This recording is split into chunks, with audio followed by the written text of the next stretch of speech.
My name is Baldev Chager and I'm a driver for the Sugar Rally team. I'm going to be driving a VW Polo R5 for the upcoming Machakos Rally. We had a bit of a small test last weekend, did a few kilometers and getting a bit more settled with the car compared to what we were in Voi.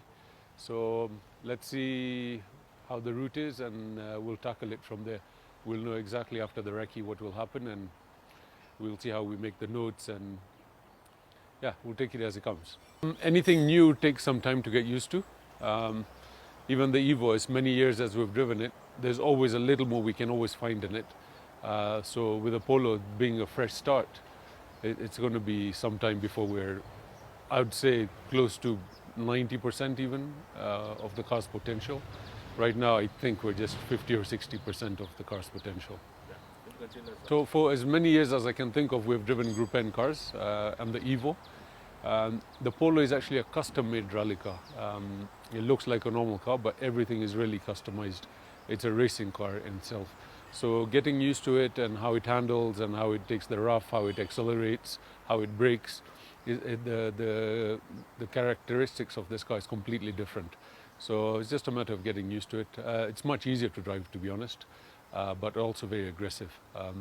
So there's a technique that we're still trying to perfect. Evo is a production car, so you have a lot of standard suspension parts and your travel and your gear ratios and your engines all very production based, whilst the R5 cars are actually customized racing cars. So it's not something you buy off the shelf and put shock absorbers and go rallying. Everything is changed on this car, the chassis, the suspension, the engine, the gearboxes, the drivetrain. Everything is customized for this, so it's really a unique machine. From what I understand, we're going to Lisa Farm. We've had good and bad rallies there. We've won a rally there. We've had an engine blowout in one rally there. We had one which was really wet and we were first on the road. We had a lot of animals. So we've had our good and bad experiences in Lisa Farm. So it depends exactly what route we're going to use and what position they start us in. Lisa Farm being a private ranch always has a problem with animals, so being first on the road never really helps so much. In a way, I feel it's kind of late that we have young upcoming drivers coming to now kick the likes of myself and Tundo out. It's been a long time. The time differences are quite frightening at the moment. So for example, if Tundo and I were to retire today, Karan Patel will be racing on his own, so to say. I think the rest of the field really needs to put a little more effort to catch up and try and get a bit faster, whether you have an R5 car or not. I mean, even with the Evos, you can see how much we were pushing them, and they're not as very different from many of the Evos which are rallying. So the level of the driving has to improve in this country.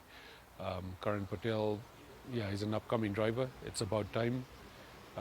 If we don't have this, young drivers coming in to remove old guards like us, then surely there's a problem somewhere. So I'm glad to see young blood out there challenging us.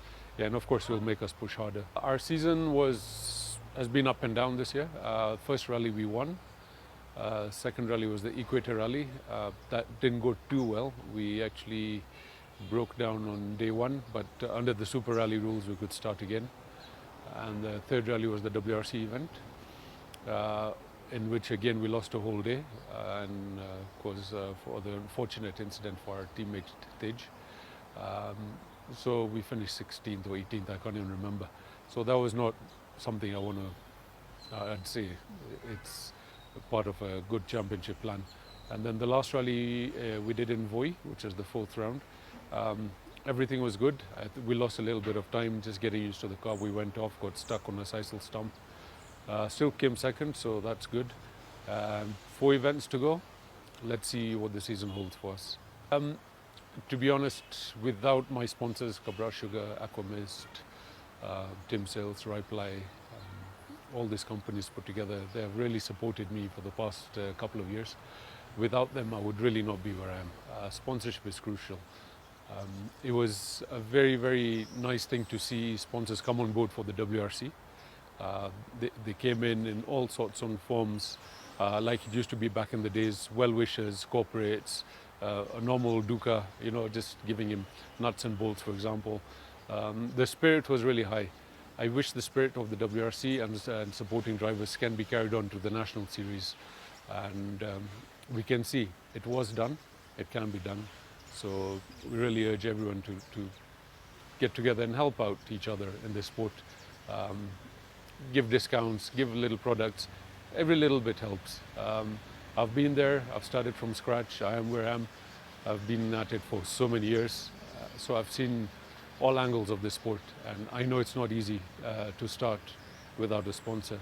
And to get a sponsor, you need to perform. So it's really a catch-22.